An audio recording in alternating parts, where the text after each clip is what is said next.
Guys, kembali lagi bersama saya Jimmy 70 TV. Dalam video kali ini saya menampilkan kampung halaman saya, tepatnya di Pulau Samosir di tengah-tengah Danau Toba.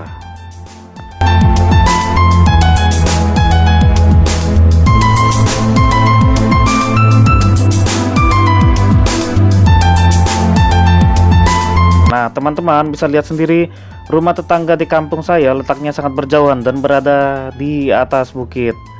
Karena letaknya sangat berjauhan ini, maka untuk memanggil tetangga sekitar harus dengan suara yang sangat besar agar bisa terdengar. Nah, itulah sebabnya mengapa suara orang Batak besar. Sekian dari saya, terima kasih.